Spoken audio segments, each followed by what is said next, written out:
padroeira de um povo a lutar,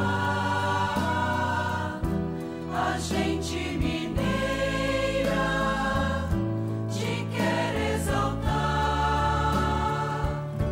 não só lá na serra.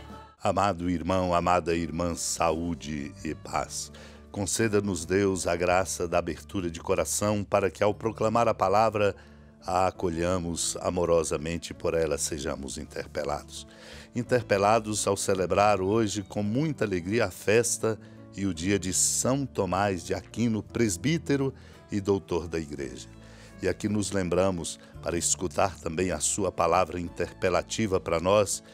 A palavra de Deus hoje vai nos mostrar mestres da lei vindos de Jerusalém que diziam que Jesus estava possuído por Beelzebu e que pelo príncipe dos demônios ele expulsava os demônios. Neste dia então de Santo Tomás, acolhamos sua reflexão que nos ajuda a compreender melhor nosso caminho e a superar equívocos como os mestres da lei cometeram. Dos opúsculos teológicos de Santo Tomás de Aquino, tomo aquilo que ele diz: é evidente que nem todos podem dedicar-se totalmente ao estudo para compreender adequadamente o que é preciso. Por isso, foi dada por Cristo uma lei breve para que todos a pudessem conhecer e para que ninguém, devido à ignorância, pudesse se excusar da sua observância. E esta é a lei do amor divino. Escreve o apóstolo Paulo: Deus enviará à terra uma palavra abreviada, quando ele escreve aos Romanos no capítulo 9, 28. Além do mais, é preciso saber que esta lei deve ser a regra de todos os atos humanos.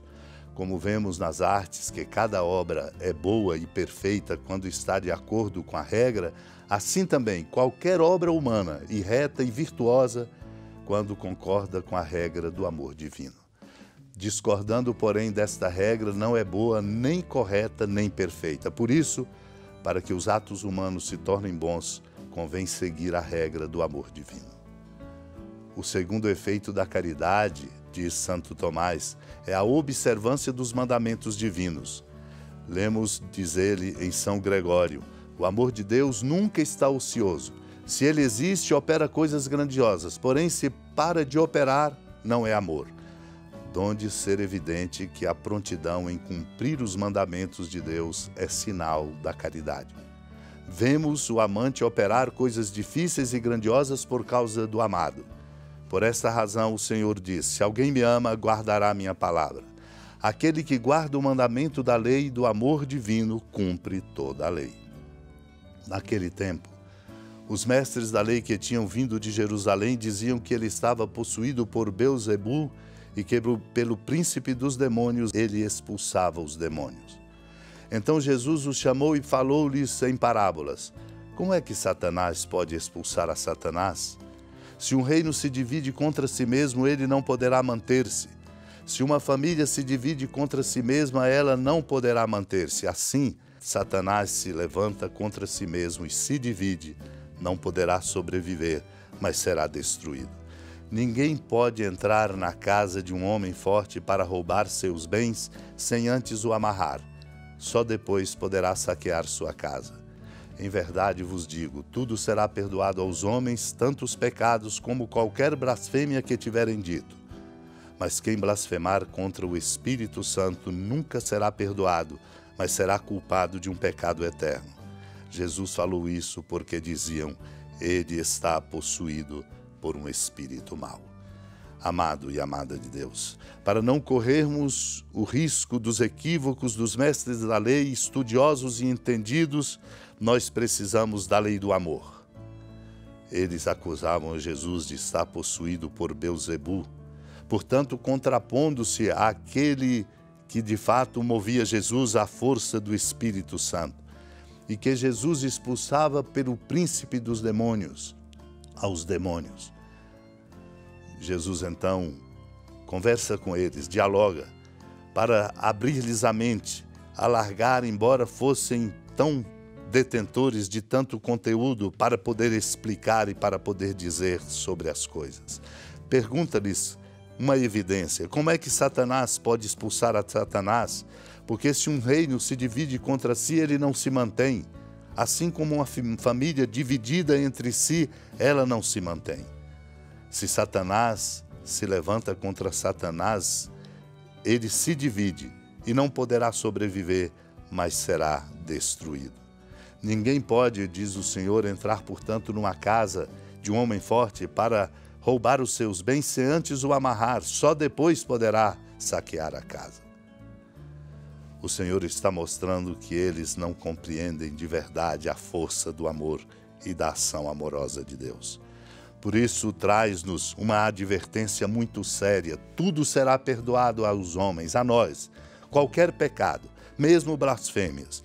Mas se nós nos opusermos e nos fecharmos à ação do Espírito Santo de Deus, nunca seremos perdoados, porque não estaremos sob a sua luz, nem sob a sua moção. Tudo vai ser perdoado, mas não será perdoado o fechamento à ação do Espírito Santo. Não podemos deixar de entender Cristo no seu sentido, portanto, mais profundo. Oportuno é acolher das conferências de Santo Tomás, cuja festa hoje celebramos, quando interroga: que necessidade haveria para que o Filho de Deus sofresse por nós? Uma necessidade grande, por assim dizer, dupla, para ser remédio contra o pecado e para exemplo do que devemos praticar. Foi, em primeiro lugar, um remédio, porque na paixão de Cristo encontramos remédio contra todos os males que nos sobrevêm por causa de nossos pecados. Mas não é menor a utilidade em relação ao exemplo. Na verdade, a paixão de Cristo é suficiente para orientar nossa vida inteira. Compreendamos esse mistério, assim não nos equivocaremos como os mestres da lei. Supliquemos a Deus a graça desta compreensão para a vivência deste mistério de amor. Senhora da piedade, Mãe Virgem do Cristo Deus. Lembrai-vos, ó piedosíssima Virgem Maria, que nunca se ouviu dizer que alguém daqueles que, tendo recorrido à vossa proteção, implorado a vossa assistência e reclamado o vosso socorro, tenha sido por vós desamparado. Animado com igual confiança, a vós recorro, ó Virgem das Virgens, e gemendo sob o peso dos meus pecados, me prostro a vossos pés. Não desprezeis as minhas súplicas, ó Mãe do Verbo encarnado, mas dignai-vos de as ouvir propícia e de me alcançar o que vos peço. Amém. Feliz padroeira de um povo a lutar, a gente mineira te quer exaltar, não só lá na serra, tu és esplendor de toda esta terra, também és fulgor.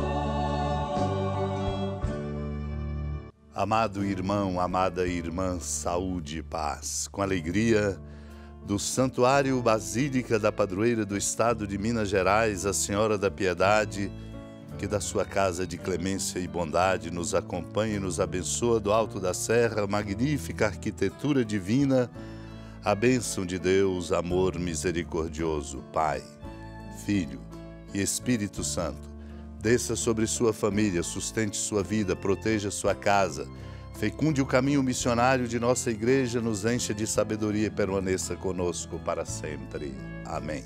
Feliz padroeira de um povo a lutar,